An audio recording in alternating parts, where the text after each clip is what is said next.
Now we jump ahead to Melville, The Human Condition, The Existential Man. This is one of the most influential films in film history, whether people working today know it or not, because it's influenced them through all of the imitation.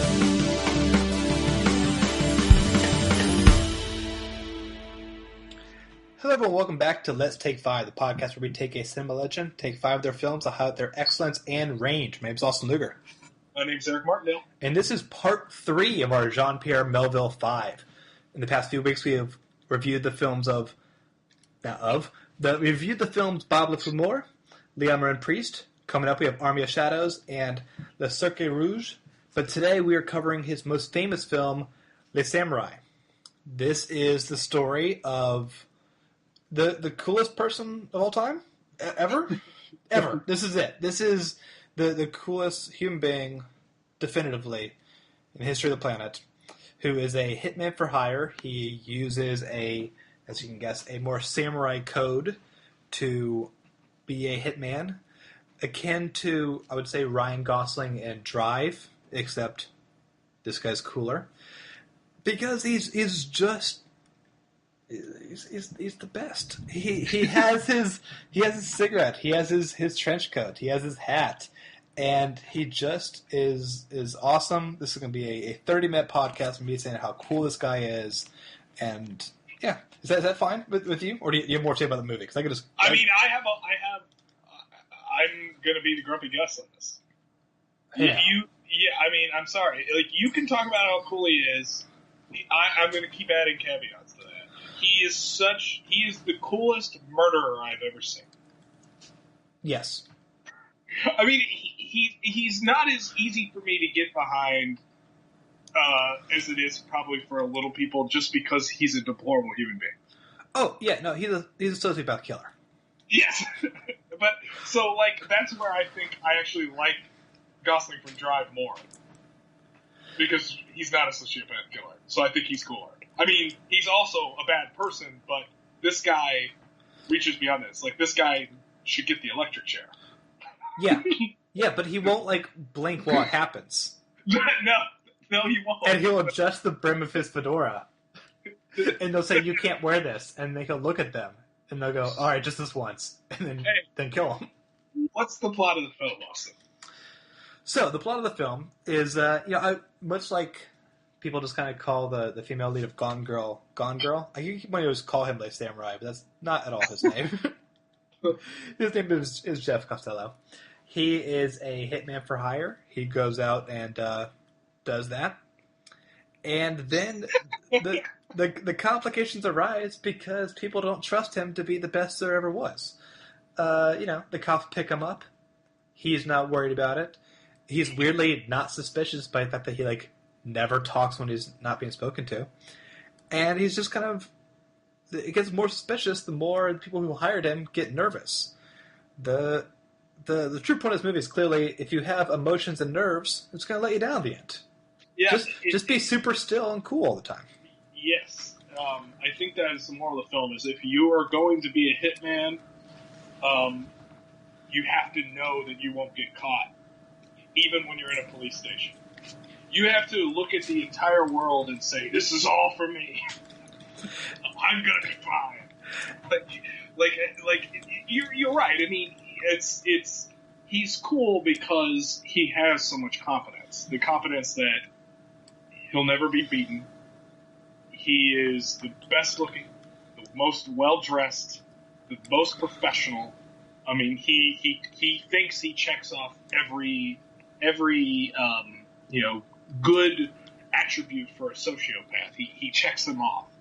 And ultimately, that's mostly true.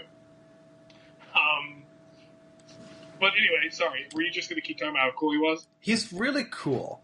And, well, it's kind of like the way you're describing, you mentioned his, attire and whatnot, and while his attire, I've kind of mentioned is a bit iconic, I do love that moment when he's part of a more complicated police lineup, when they have people, switch hats and coats and whatnot. Because as a whole, I don't think a trench coat is necessarily a cool garment whatsoever, but it is clearly what he is wearing as, a defining element. But then he has a tailored suit under it. Like, there you go. Yeah, you're right. And obviously, a trench coat is not out of place and out of time here. But come on, we associate a trench coat with some of the coolest people in film history, right? I mean, this guy in the trench coat and the hat, and honestly, his look. I mean, it's all very Humphrey Bogart. Yeah. And that's interesting because, I mean, last week I mentioned a film that we aren't covering, Breathless, which has the guy who played Liam Morin, who played a guy who was, like, you see him watching Bogart films in that, trying to emulate him, whereas this character seems to be inspired by almost no one. The movie is definitely inspired by 40s Hollywood and the French New Wave that's kind of going on around them, but he is... There's a reason this film couldn't become a franchise. This is, we always spoil on the podcast, and this is no exception, because he dies at the end, because you can't do a second film. You can't have him be like James Bond, where he always gets away at the end, because in many ways the character is a hypothetical, right? Like, what if you really had a person who was just, like, perfect at this? And so the movie takes kind of glee in watching him move through the world, and his comeuppance is partly because he just didn't know one thing. Like, he just still didn't know how one part of this, 100-piece puzzle is going to play out, and he doesn't look stupid, and he doesn't look that surprised when he dies. It's more of like, yep, that's fair. And, like, so even he's cool in death, because it just really is, like, if you're going to hire someone to be... Because to be hired to kill someone is such an amoral concept. You have to be this cold. And I don't know what the... Because the film is glamorizing him, it doesn't glamorize the lifestyle. You know what I mean? Well, I mean, he only kills one person in the film. Yeah. I mean, if this movie were made today, the same type of premise, he'd have killed like 5 or 6 people, probably. Yeah. But that, which kind of in some ways leads me to kind of like the problem with the film, the problem for me at least. So like so the plot of this film basically, and we've talked about it mostly, is that he's hired to kill somebody. He does kill that person. A woman recognizes him, sees him walk out of the room where the person's killed, so she can literally identify him. The cops pick him up, and then when that same woman is questioned, denies ever having seen him. He then is tracked down by the people that hired him, because he's a loose end at this point, because they know he got picked up by the police, and they want him dead because he's a loose end. He ends up getting in a fight with those guys while the cops are still chasing him, because they still think he's the only guy that fits the crime and the person that did it. At the very end of the film, he shows up to murder the girl that spotted him outside of the room from the very, very beginning where he killed the first guy. In spite of how good this might be, this ending kind of let me down a little bit. Not because he got killed, but just because I don't see the finesse in, I don't see the skillty in murdering a very famous piano player while she's playing piano in the club with like 50 people around. Like, that seems uneven to me. Like, I don't understand his thought process there. And you can say, oh, well, maybe he wasn't going to kill her there or whatever. No, he was, because he put on his gloves. Yeah. He puts on gloves when he's about to fire his gun and kill somebody. That's established very early in the film. And he puts them on, shows them to the bartender. So the bartender sees him put the gloves on and knows exactly what's about to happen. And then he walks up to shoot the woman playing the piano. And in spite of how cool he is under pressure and how cool he is in the police station and all this other stuff, that was really stupid. I took that as, like, the over-calculating the concept, but he was like, I got like a 10% chance of getting this out alive. But he's still like, he's a man of habit. He's a man of his code. So even though the odds are now horribly against him, and he gets that, he does what is comfortable to him. But the phrase "comfortable to him" doesn't really work here, because it just maybe makes him feel like lazy necessarily, but she was the element that he didn't know where that could ripple to. Like, he understands the pattern of cops, he understands the patterns of other kind of people.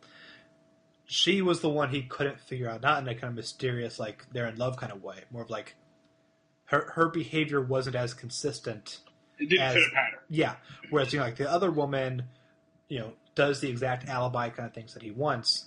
This woman didn't, and that kind of loose end is what ends somebody more. Where you just don't, you don't know who she's going to talk to, who that person's talked to, then it becomes not your world anymore. So I get why he decided to freelance kill her. Well, I'm not debating that. That's not the thing. But if I'm in a concert seeing Stone Temple Pilots, I'm not going to walk, and I want them dead. I'm not going to walk on stage and shoot them. I'm going to wait until, and if I want to get away with it, or I have any plans of getting away with it, I'm going to wait until they're not on stage playing.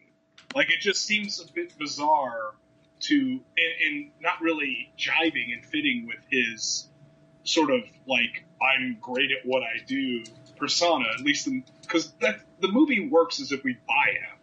We buy what he's in. He's a great killer. He's a great car thief. He's great at these things. He's a great liar. He's good. And that just seemed like a very, like, if I'm dude on a couch who's never killed anyone before, and I'm able to go, well, that was kind of weird. Like, it took me out of the world a little bit, which is really upsetting because it's otherwise a really great film until this point for me. It just kind of loses me here. Like, why not kill her, like, an hour from now? Like, why do you got to do it right this second? Like, it's just, literally show it to the bartender. He shows the gloves to the bartender before he goes and does it. Like, to the point where I asked Austin about this before the podcast started because it made so little sense to me. I just wanted to make sure that I got the timeline correct. And I am still kind of processing my thoughts since 5 minutes before this episode started. I think it's a bit about, he is someone who he learns and adapts, and I think he wanted to be able to talk to her or see what she was going to do in a way that can, like, possibly help him be better in the future in a way. And if he just kind of, like, kills her from afar, like with a sniper or something like that, then he loses that information to kind of keep being the best. Does that make any sense? Like, this is my... It does if you're really trying to thread a needle on why that seems okay. I didn't rewatch the scene. I know, and I don't want to harp on this too much because I think we're running up against the wall. But even if that's true, let's say he just wants to have a conversation with her. He wants to figure her out. Why didn't you turn me in? Like, why? And he wants to know these things. And he wants to have that conversation. Then he shouldn't have put the gloves on. Because the way I understand this to work is that's the point of no return. When he puts the gloves on, a decision has been made. And we see examples of this. I just remembered he kills 2 people in the film. I said 1 person. But we see examples of this in the film where he puts the gloves on, he says, like, people will say something like, who are you? And it's like, it doesn't matter who I am. Well, why are you going to kill me? Because I am, and I'm hired to. Yeah. Boom. There's no, and that, once that line's been crossed, that decision to kill someone has been crossed, for him, he's acting, in his mind, more as an executioner than a murderer. It removes the onus of morality, and the decision's been made. There's no turning back. The one example of this is that obviously he's killing her maybe out of some sort of self-preservation, which wasn't the case earlier when he killed the guy in the beginning of the film. But it just doesn't make sense to me why you walk into a crowded place, because he killed the other guy in the back room, he killed the other guy at home. Why kill this person who's a popular, what we see as a very popular person in town? Shoot her while she's playing a piano. Like, that was never going to work. And if I'm at home saying that, and this guy's supposed to be the expert hitman, that hurts the movie to me. Like, and I'm sure there's a great explanation, to the point where, like, there has to be a great explanation for this. Like, there has to be something where someone's acknowledged this and addressed this in a way where it can, fit in a box for me. But for right now, like, that left a sour taste for me at the end of the film. That's where I'm at. And that's completely fair, and it's something I am definitely going to look at more on what is going to be my one of many rewatches. But let's talk about some of the times when he is that good. To me, because I've been watching seeing this film because I've been basically just begging Criterion to put it out on Blu-ray, and they did. Because I'm sure I'm the only person who ever asked for that. But one of the most iconic images for him, and also kind of goes well with his stillness and patience, is the way he steals cars. Yeah. He has that key ring that has, 100, 200 keys on it. He just unties the key ring. Key number 1 does not work. Key number 2, and just kind of goes very patiently, and part of the reason why it doesn't look suspicious is because he's just kind of sitting in the car, he's not sweating, he's just very methodically going through every possible scenario. And that is such a great kind of stillness, but I also love the scene that's kind of part of the larger chase sequence when he's on the subway. And he's the other guy's on the car with him. And just wait, door's closing, wait. As the door's almost closed, then he's almost like an animal, jumps towards it. And it's open the doors a bit more for him to get out of it. This was his one and only plan. Okay, so yeah, and that was kind of interesting too. I mean, it was kind of a weird thing.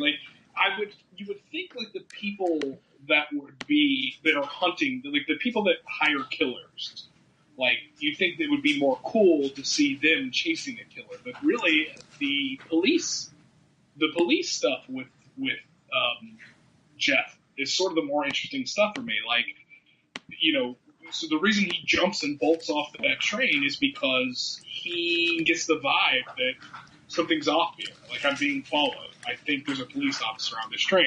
I think I'm being followed here. I'm being followed there. And part of that's paranoia is building up in his mind because he literally found a bug in his apartment. But, the examples of him, being that cool guy and filling that persona start really almost immediately after murdering the guy in the beginning of the film, and that stuff in the police station. He goes and he kills a guy, and then he goes and plays poker with some friends. The police show up and say, basically, he can't account for his time of the murder, so you need to come down to the station. He's like, okay. Grabs his stuff, stands up, walks out, goes down the stairs with them, goes to the police station, and that air he has about him, that confidence he has is, listen, I'm going to be fine. You could literally find the guy's blood on me. You could find you could find a security camera me going, shoot, you can have 50 witnesses say I did it, but I'm gonna get out of this. It's really convincing. The actor Alain Dion that played him, he's incredible. Yes, he's incredible. That's an objective fact. Yes, he has such natural charisma. It's literally like if James Dean and Humphrey Bogart had a love child and he was French. This is the guy. He's so fierce and just so believable that even at times where I felt like the film might have been a little uneven and even in certain times where I felt like the suspense was getting actually a little tedious for me, I still am always grounded by the fact that I really enjoy our protagonist. He really lives in that world, and I buy it and believe it, which is crucial to making this film work. If you don't buy Ryan Gosling as the driver, then it ain't gonna work. Well, and the other big film that I felt had to have been very much inspired by this was The Bourne Identity. Everything kind of about the chase sequence throughout the kind of middle of this when he's kind of getting away, like I said, on the car, reminds me of kind of the precise way that Jason Bourne gets away with things. And I think the reason why we like watching characters like this, Jason Bourne, is because it's really nice to watch someone be really good at their job. And unfortunately, that was kind of broken for you by the end. But just and so even when it is the most irredeemable job in the world, like murdering people, there is just something about that. I remember even as a kid, this is the latest example. I think it was how old was I? I was like 12, and I saw an episode of CSI, and ultimately it was a fine episode. But at the time, like, I never had seen really a kind of medical examiner show like that before. So I just saw people who had no personality except for solving the case, and they solve it by being geniuses at this exact thing. And I was like, this is it gives you faith in humanity. Like, there are people out there who are perfect at this one thing.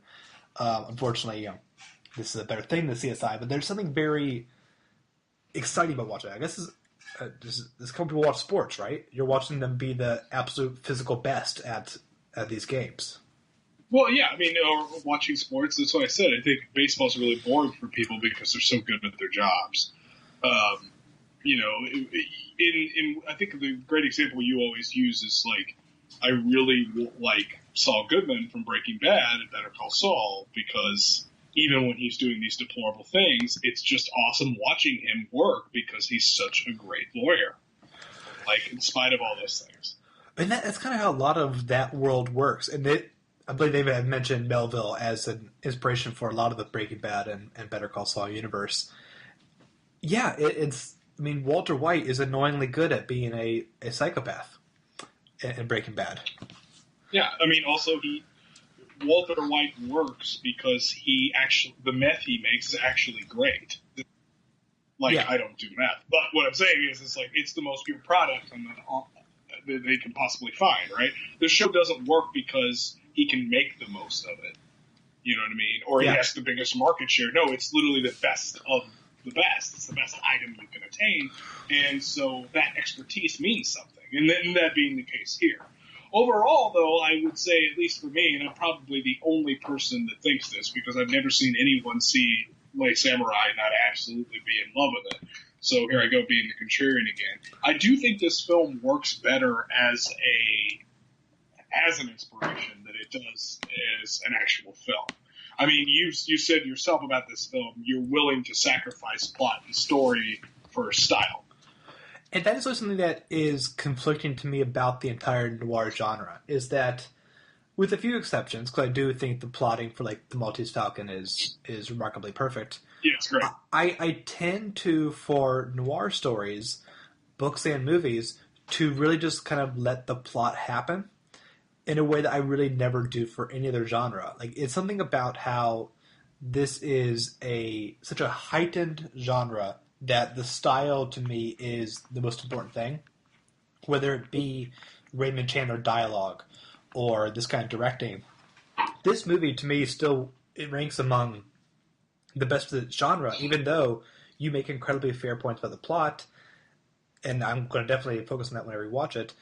The world it creates feels so unique, even though it's not, but it is. It's something incredible that Melville has pulled off, that I think this is kind of his masterpiece of just this is him using all of his tricks in the most, like, delightful way. I mean, like, as people will say the same thing for, like, I don't know, Scorsese and Goodfellas. Like, that's like the most Scorsese-ish movie. This is the most Melville movie, and I get giddy watching this movie, and I'm just a dork. You know, the thing is, if I liked the characters, or I knew the characters better, I probably would feel the same way.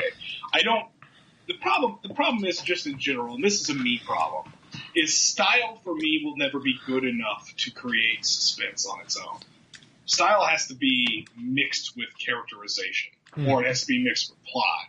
If I'm not worried that someone's going to die, or I'm not worried that someone's going to get caught, like, I'm not just going to feel the suspense because what you're showing me is suspenseful. Like, I need to have a little more elements, a little more irons in the fire here. Like when he puts on the gloves, I probably would be going, oh shit, if I gave a shit about him, or for that matter, who he was actually going to kill. I definitely said that shit. The way the plot works for me is like a lot of ways, very much like a student film. It has this really cool premise with a very cool plot. Then obviously it's directed and pulled off by a masterclass director and creator in this case, which obviously student films aren't. They don't have the budget to be. But those are the type of ideas that come out of those types of sessions. I expect when I watch something, praised, given so much praise and told it's so great, is I'm expecting a little bit more than just style. Like, that's not going to be enough for me, ever. I mean, that's just in general. Very rarely does that, work, just for me. It's like, when you watch a movie and it says, oh, yeah, well, I didn't like the movie. Well, that was the style, though. That's what it was going for. And I go, well, what it went for was a bad movie. That's what it created. And that's not the case here. But when you say things like Jean-Pierre Melville, this is him pulling out all his tricks, well, probably. I mean, you know him better than me, but Leon Morin Priest, what made that film work so well, there's a suspense there with the characterization. Well, are these two characters going to get together? And also, I care about this because I care about them. I don't feel that at all in this film about anybody. Every shot is set up with the intent of creating suspense or moving the action for something that I'm not that interested in. It's just a murderer. He killed someone. Is it going to get caught? And that's it. And that's pretty basic. Like, it better have style. It better. Because if not, it's going to be the worst film ever. But luckily, it's the best. Well, luckily, it is, stylistically speaking, one of the coolest films I've ever seen. So, I don't want to really end on this note, but I'm about to. Because now that you've seen this movie, and you've seen a movie with Alain Delon in it, I saw on Turner Classic Movies about a year ago a film I never heard of before. It's called Red Sun. It's directed by Terrence Young, who did the first couple of Bond films and Wait Until Dark. It stars Charles Bronson, but it co-stars Toshiro Mifune and Alain Delon. Whoa! Yeah. That's too much cool in that movie. I'm surprised that film, didn't just explode out of coolness. Oh, that's why I watched it. It is not that good, and yet who cares? Because everyone is in this movie doing their own thing, regardless if it gels or not. Yeah. It is... Oh, it's a Western. Oh, God. About a train robbery. Well, I mean, anyone who's listened to this podcast, more than probably 10, 15 episodes, at some point I've probably mentioned how I think Toshiro Mifune is literally the coolest thing ever. Not the coolest person ever. The coolest thing ever. So we look forward to your review of Red Sun. Yeah. Because, I mean, you have to watch it now. I pretty much have to. I will say Alain Delon is not still in that movie. He is a very giddy French bad guy in it. But I can kind of see that, it'd be interesting just to see in general him show some emotion, because this entire film, he's emotionless, which is obviously a character choice. Well, we may see that in an upcoming film. Mm-hmm. Maybe in 2 weeks. Mm-hmm. Perhaps. Okay, we'll see it then. Otherwise, if you want to reach out to us, tell us what you think, you can leave a comment at theartimmortal.com. Or you can email us at let's take a five. Let's take a five. Oh boy. I know, that was an accident. We've avoided so many stereotypes the whole show, and now we lost it on the email address. That was an impression of an impression. Okay. Let's just say I was Mario. Let's just say I was Mario. Let's take five at theartimmortal.com. There's not enough people listening to this to get offended. Or you can tweet us at the Immortals Pod. And I don't know. What's on the Immortals this week, Austin? We have quite the episode. We have The Seventh Seal. Terrible film. One of the best ever made. We have Queen with their album Queen 2. We got Paul McCartney with Maybe I'm Amazed. And we have one of the most popular, for some reason, British sitcoms, Only Fools and Horses. Sure. And what's Ad Absurdum doing? Ad Absurdum, the latest episode is Inception. They have a whole back catalog for you to listen to while you anticipate their next episode, which has not been announced yet. Oh, okay. But you should look for it in February. Okay, which I don't think we're in yet. No. I don't know where we are when this comes out. February, this time of year is tricky. Everything sneaks up on you, and then February is really short. Did you guys know that? That's true. People listen to the show for that calendar trivia. Yeah, I know. I think I think people listening to the show listen for it to fall apart like it has in the past 4 or 5 minutes. Well, this is a treat for you then. Or you can find me on Constant Diversion. That's my YouTube channel. You can reach out to me on there. And, I think that pretty much wraps us up. Do you have anything else to say, Austin, about Les Samurai? It's so cool. Like, so cool. It's okay. I used to be articulate, but then I reviewed this film and realized I don't give a shit about being articulate anymore. It's the coolest film ever made. This was a very tough film to talk about because you just said it was cool the whole time. Well, but I was right. You're like Hodor. Yeah. If Hodor was cool. All right, everybody. I think that wraps us up. I apologize for the past 4 or 5 minutes. I don't. And I also apologize for my Italian stereotype. It was an accident. I apologize for Eric's opinion that this isn't a masterpiece. We'll catch y'all next week. I'm Austin Luger. I'm Eric Martindale. Bye, everyone. Bye-bye. And now look at a scene from another masterpiece about a loner who's a killer. Le Samurai, directed by Jean-Pierre Melville in 1967 in France, stars Alain Delon in his best screen performance as an assassin for hire. And Melville's visuals place him at the center of a cold, impersonal world. Qui êtes-vous? Aucune importance. Que voulez-vous? Vous tuez.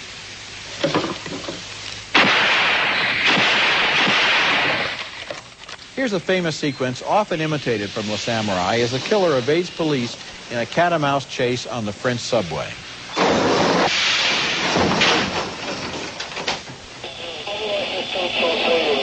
Contact rompu. Il est descendu sur le quai de Jourdain. Rétablissez contact à tout prix.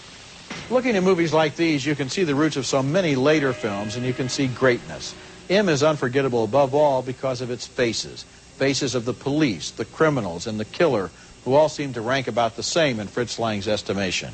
And Le Samurai is a fascinating study of the existential hero, a man who has no reason to live or die and exists only to be consistent with his code.